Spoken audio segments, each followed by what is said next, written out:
What's up guys, Ryan with the MXG channel back, and today I'm finally getting around to making that video that I told you guys I would answer your questions from your comments about what was it like riding a TBI. And I've had tons of questions, tons of comments. I met a lot of people at the Tennessee Knockout last weekend that asked me these same questions, and I'm sorry that I couldn't go into more of an in-depth review of these bikes, but we only got to ride these for a couple laps, and you're trying to soak all the feeling in on a track you've never ridden before, and it's just really hard when you ride 25 bikes in one day. It all starts to kind of run together in your head. But I'm going to try to go down through your comments and answer any questions as best I can. First up, AWS 99992. I'm wondering how the TBI will do in much slower tech hard enduro style riding. I know you said the bike has a more motocross feel, but also more low and grunt. Let me know. It's going to do just fine in hard enduro. It's going to be awesome, especially for guys that are do hard enduro more often or are more skilled in hard enduro. Now, for the everyday guy, you might still find TPI beneficial in hard enduro situations because it's not as twitchy, it's not as poppy, it's a little, I don't know that it's smoother, but it makes you feel like it's smoother because it's just kind of less hit than the TBI. For guys that do hard enduro all the time, they're gonna love the TBI right off the bat, I'm sure, no problem. Adam Spinlove says Beta has the option of adding the oil injection on the race models for around 350. Yeah, I mean, it's because the race model is just a regular model that they've removed the oil injection from, so then you just, you can put it back. It'd be awesome for KTM to offer that option on TBI for those who want to mix gas. I actually agree with this. It's one of my favorite things about the TBI. I mean, who wants to mix gas if you don't have to?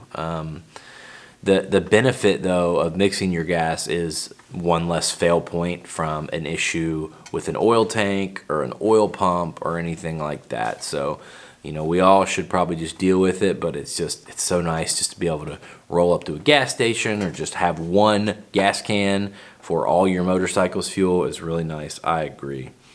Mr. Bobbitt says, hope you guys are getting better. That's from where I mentioned we had COVID. Thank you so much. Harry says, will they be bringing TBI to the small wheel bikes, 85 and 50cc? Save lots of BS for moto dads for sure. I doubt it, Harry, and I'll tell you because I think electric is going to take over that market before they would ever need to bring TBI technology down to that level. I really do. Steven says, hi Ryan, do you have the time to give your opinion on my questions regarding the comparison between the Beta 300 race versus Husky 300 or 250TX or TC? Just a general comparison, TBI versus carb. What's faster, the TX or the 300RE? Good for trail riding and a little track riding. I know you've ridden both and would love your opinion. Thank you, and I sincerely hope you and your family are healthy in these difficult times. Thank you so much, Stephen, for those kind words. I hate to tell you, though, and I'm a little embarrassed to say this, but I have not ridden the new Betas, besides in a parking lot situation. I haven't got to ride them in a real-world situation. I'm hoping to do that in the next couple weeks. The 19 and older Betas had a little more vibration than I liked, which kind of brought them off my list immediately. They reminded me of the 16 and older KTMs, just like really rocking your hands. So I can't really tell you. I have ridden the new Shercos, and yes, their 300 two-strokes carbureted are awesome. With that being said, they are not as good as the TBI. I think the TBI would shine through in pretty much all scenarios unless you just love tinkering, you love everything about a carburetor. Besides that, that TBI is sweet. Foster says, I have a broad question you might be able to answer. Over the years, I've ridden lots of 250 300s, always preferred the 250s over the 300. This spring, I rode my first TPI bike. 300 gas is the only TPI I've ever ridden. I actually didn't like it much. It felt like it lacked power off the bottom previous carb bikes had. The power seemed too linear, and I didn't enjoy it much. I also happened to be riding a 3rd and 4th gear fast sand corner track on the beach. This may have had some input. I'm looking to get a 250 XC for next year, and I was just curious if the 250 is going to be what I'm looking for. If you want that exciting, it's true, the TPIs are amazingly smooth, and that's really helped them get tractable power right off the bottom, which a lot of guys love. But if you're looking for that excitement, that hit, you know, carburetor bikes are awesome. You know, you can get a Sherco or a Beta, but if you're looking for that excitement or that hit and still want a KTM, yes, the 250XC TBI, B as in boy, throttle body injection, is going to give you more of that excitement you want, you know, without running a carburetor. So I think you'd be pretty happy. Plus that's the 250 engine, which seems to rev a little faster and be a little more exciting than the 300 as well. So I don't think you'll regret that.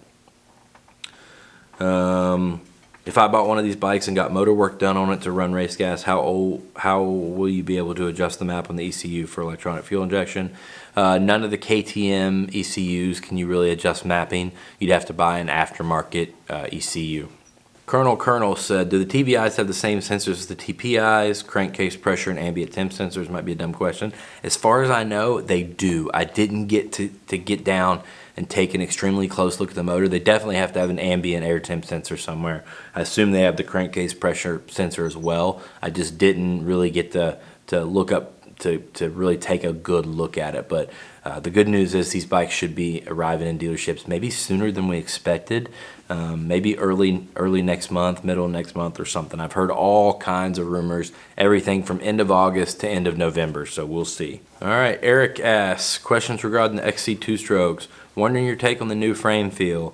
Like I said, it's really hard to tell when I only got to ride all these bikes on the exact same loop, and that's the only place I've ever ridden them. But on my 450, I love the new frame, and they went with kind of the same idea on the two strokes. So, you know, I'm sure it's awesome as well. I just need more time on them. How did the suspension feel? It felt fine. It's one of those things, you know, maybe if I'm riding one of these bikes in a 2.5, 3 hour race or more, maybe, you know, the air forks will start to stiffen up some. But for the short stints that I get to ride these things, I love the AERs. They're fantastic. I love them on the motocross track even more. How's the vibration of the handlebars and frame? Lacking. It seems like with every generation, KTM cuts down on that vibration even more. Obviously, the counterbalancer cut down on it a ton. But yeah, if there's a way I could explain this generation of the two strokes and the four strokes, I would say a good word would be refined. They feel refined, as in, you know, everything feels tight, less vibration. They're awesome. Could you feel any engine braking? No, not really. Adrian says, can you explain the power difference from the older generation carb engine to this new fuel injection engine? I don't have a ton of time on that old carb, but I can tell you this is just that kind of power, but perfectly linear. And with the carburetors, there's a little bit of inconsistency to the curve. There's places where it seems to come on harder than others. And the TPI felt a little lacking when you needed kind of like motocross style power. The TBI is the best of both worlds. It's got that power, pulls forever, but it's still consistent throughout the range. So do these TBI models do away with oil injection? What's your opinion on not having oil injection? Yes, they do away with the oil injection. And it's a double-edged sword for me. I love not having to mix my gas, but if you mix your own gas and you do away with this oil injection, you get rid of added complexity, you get rid of extra weight, and most importantly, you get rid of extra fail points with the oil pump, the oil tank, stuff like that. It just makes it that much safe to be out on the trail. Thanks for all the updates, really appreciated. How was the chassis suspension on the new platforms, the faster flowy off-road sections? It felt great. We didn't have a lot of fast flowy off-road sections, and the parts we did were out in the sun and they were very dry and dusty and you couldn't really get a good feel. But unusually stiff? No, I wouldn't say so. The Yamaha I've been riding with the aluminum frame feels unusually stiff. The last KTM I felt My 19 KTM felt unusually wallowy. It felt very wallowy in sections. This frame to me feels somewhere right in the middle. Up in the air about the 300 SX versus the 250 SX. So the 250 rev up better than the 300. Well, sadly, I didn't get to ride the 300 SX on the motocross track because the line was super long. The 250 SX revved out amazing. I got to ride that and the Husky TC 250.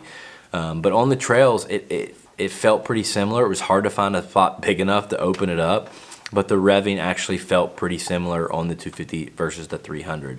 So to me, it just comes down to how tall are you, how heavy are you, what class are you riding, stuff like that. So there'll be better videos that can go into that for you. Martin says, what do you think next year's Enduro will be, TPI or TBI? And you think it's going to be TBI, we're going to be back to premixing gas on Enduro models. Thanks for answer. We don't know. And we haven't heard anything from KTM to make us think either way. I've been thinking about this recently, and I don't know how the TBI, the throttle body injection, could ever be as emissions compliant as the transfer port injection. Unless there's some kind of science I don't understand, which is very possible. So it seems to me that, you know, they almost have to stay TPI, at least in Europe. I don't know, maybe could there be TPIs in Europe and TBIs, everything's TBI over here? I don't know. This is something that we're probably going to start hearing rumors on in the next, 3-4 months, I would think. So stay tuned. Did you get to use the map switch? How much did it affect it? I did not really get to use the map switch. I tried to look down and make sure I was in the most aggressive map, but when you're only getting 2 laps on the moto track or one lap on the trail system, you really don't have time to play with maps. You don't really get to hit the same spot twice, and you're just trying to soak in so much you can about the bike. But once I get another ride on these, I will dive into the map switch more like I did on my 450. Not skeptical about the performance of these bikes, but absolutely skeptical about the durability and reliability. Yeah, I mean, that's the case with all first-gen bikes. There's always growing pains, hiccups. So if that's something you can't deal with, then maybe wait till next year. John Fisher says, do you think you'd be faster on the motocross track with a 250 or the 300? And do you think that a 350 SXF, I think he meant SXF, would be faster on a motocross track than the 2-strokes? For me, personally, yeah, I'm going to be faster on that 350 SXF. I might be faster on the 350 SXF than I am on my 450, because of the corner speed and stuff. That bike is so easy to ride. Then I'll probably be next fastest on the 252 stroke and then the 300. Just from the way you ride these bikes, that's going to be different for different people. Yeah, so that's it, guys. I hope that answered some of your questions. I know some of those were waffles, but it's the best I can do. If you appreciate videos like this, then you can help me out by hitting the subscribe button or buying your moto parts from AOMC, which is the first link in the description down below. I'll see you in the next video.